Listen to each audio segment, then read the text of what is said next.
یزید ابن معاویہ کا حضرت حسین رضی اللہ عنہ سے کیا وجہ اختلاف تھی؟ اصل میں وجہ اختلاف جو تھی امام ذہبی رحمہ اللہ نے سیر اعلام النبلاء کے جلد 3 صفحہ 252 کے اندر لکھا ہے. وہ کیا کہ حضرت حسن رضی اللہ تعالیٰ عنہ نے حضرت معاویہ رضی اللہ تعالیٰ عنہ کے لیے ان کے ہاتھ پر خلافت سے دستبرداری اختیار کر لی تھی.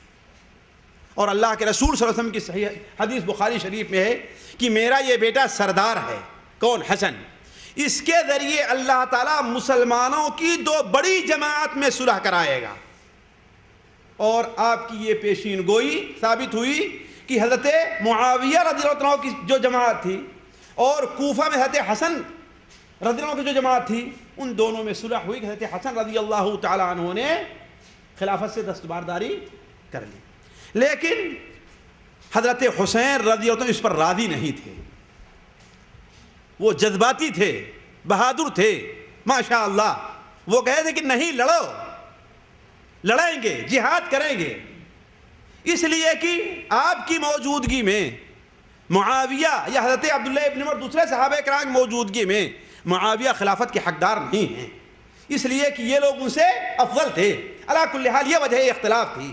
لیکن حضرت حسن رضی اللہ عنہ نے ڈانٹا, کہا کہ اگر نہیں مانتے تمہیں قید کر دوں گا میں.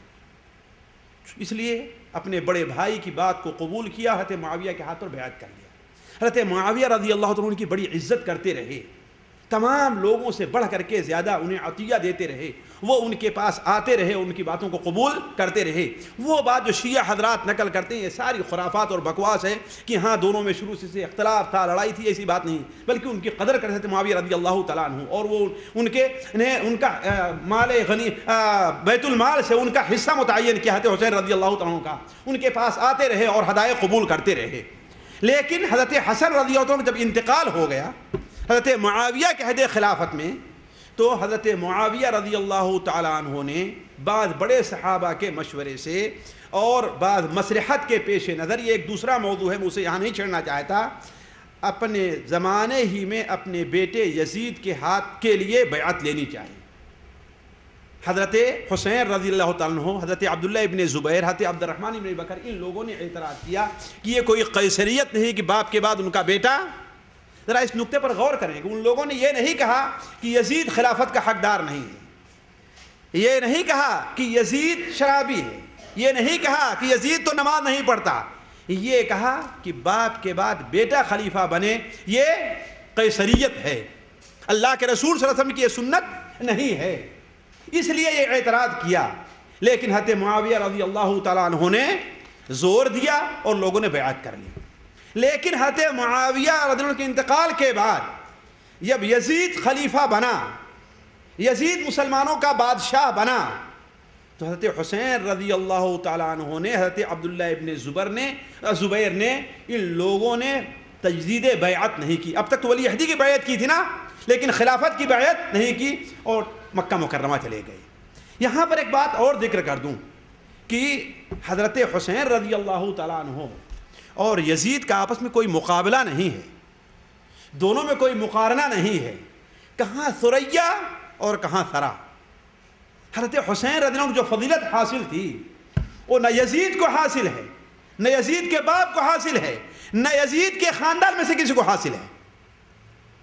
جو فضیلت حضرت حسین رضی اللہ عنہ کو حاصل تھی, اللہ کے رسول صلی اللہ علیہ وسلم نے حضرت حسن حسین سے متعلق بیان فرمایا تھا. ابن مسعود کی روایت ہے کہ ہذان ابنایا, یہ دونوں میرے بیٹے ہیں, جس نے ان سے محبت کی ہے اس نے مجھ سے محبت کی ہے, جس نے ان سے بغض اور نفرت رکھی اس نے مجھ سے بغض اور نفرت کی.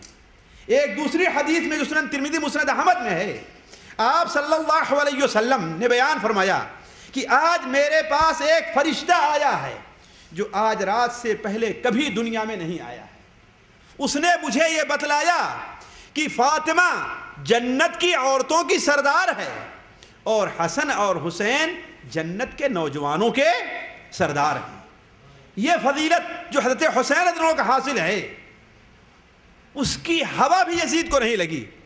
تو میں آپ لوگوں کے سامنے اگر کچھ بات رکھ رہا ہوں اس کا یہ مطلب نہیں ہے کہ میں حضرت حسین رضی اللہ عنہ اور یزید کا مقارنہ کرنا نہیں، دونوں میں کوئی مقارنہ نہیں ہے، لیکن جو حالات پیش آئے اس کے وجوہات کیا تھے وہ میں آپ کے سامنے رکھنا چاہتا ہوں۔ تو حضرت حسین رضی اللہ تعالیٰ عنہ کی شہادت کہاں پر ہوئی ہے؟ کربلا، جو کہاں پر ہے؟ کوفہ کے قریب میں ہے۔ سوال یہ ہے کہ گئے تھے مکہ لیکن آئے کربلا کیوں؟ کوفہ کیوں آئے؟ کیوں آئے کوفہ؟ اس کی وجہ علماء نے جو لکھی ہے اور ان کے تحریر کی روشنی میں جو میں نے سمجھا ہے وہ یہ ہے کہ اولاً تو انہوں نے یزید کو اپنا خلیفہ تسلیم نہیں کیا تھا، اس لیے بعد وہ لوگ جو یہ کہنا چاہتے ہیں کہ حضرت حسین باغی تھے، یہ بات غلط ہے، یہ بات غلط ہے۔ انہوں نے یزید کے ہاتھ پر بیعت نہیں کی تھی، ایک کی۔ دوسری چیز، اہل کوفہ اور اس کے ارد گرد رہنے والے لوگ یہ دعوت کرتے تھے کہ ہم اہل بیت سے خصوصی محبت کرتے ہیں، اسی لیے حضرت علی رضی اللہ تعالیٰ عنہ نے مدینہ منورہ کو چھوڑ کر کے کوفہ کو اپنا دارالحکومت، دارالخلافت قرار دیا تھا، جبکہ بہت سے علماء کہتے ہیں حضرت علی کی یہ سیاسی غلطی تھی، اس لیے کہ حضرت ابو بکر، حضرت عمر، حضرت عثمان رضی اللہ عنہم اجمعین، ان کے زمانے میں دارالحکومت کون تھا؟ مدینہ منورہ تھا، لیکن حضرت علی کے سامنے کوئی مصلحت ضرور تھی رضی اللہ عنہ، یقیناً کوئی مصلحت تھی جس کی وجہ سے انہوں نے کوفہ کو اپنا دارالخلافہ بنایا۔ تو وہاں کے رہنے والے دعویٰ کرتے تھے کہ ہم لوگ اہل بیت سے محبت کرتے ہیں، اس لیے حضرت حسین رضی اللہ عنہ اس طرف رخ کیے۔ چوتھی بات یہ ہے کہ اہل کوفہ، تیسری بات، اور اس کے سرکردہ حضرات جو بڑے بڑے تھے وہ حضرت حسین رضی اللہ عنہ کو بار بار خط لکھ رہے تھے، حضرت امیر معاویہ کی زندگی میں بھی اور ان کے انتقال کے بعد بھی۔ وہ کیا خط لکھتے تھے کہ آئیے ہم آپ کے ہاتھ پر بیعت کرنے کے لیے تیار ہیں۔ میں صرف ایک یا دو حوالہ آپ کو دیتا ہوں۔ امام ذہبی رحمہ اللہ اپنی کتاب سیر اعلام النبلاء کے اندر نقل کرتے ہیں کہ جب حضرت حسین رضی اللہ عنہ کربلا میں پہنچے، صبح کو جو عبید اللہ ابن زیاد کی فوج تھی اسے سمجھانا چاہے لیکن وہ بات ماننے کے لیے تیار نہیں ہوئی، تو انہوں نے کیا کہا کہ اے اللہ، ہر مصیبت میں تجھی پر اعتماد ہے، ہر مشکل میں تجھی سے امید ہے، جو کچھ مجھ پر مصیبت پڑی ہوئی ہے اس میں تیرا ہی سہارا ہے، ہر نعمت کا مالک تو ہی ہے، ہر بھلائی تیری ہی طرف سے ہے۔ عمر اور ان کے لشکر کو مخاطب کر کے فرمایا کہ تم لوگ جلدی نہ کرو، اللہ کی قسم میں تمہارے پاس اس وقت آیا ہوں جب تمہارے سرکردہ لوگوں نے لکھا، کیا لکھا؟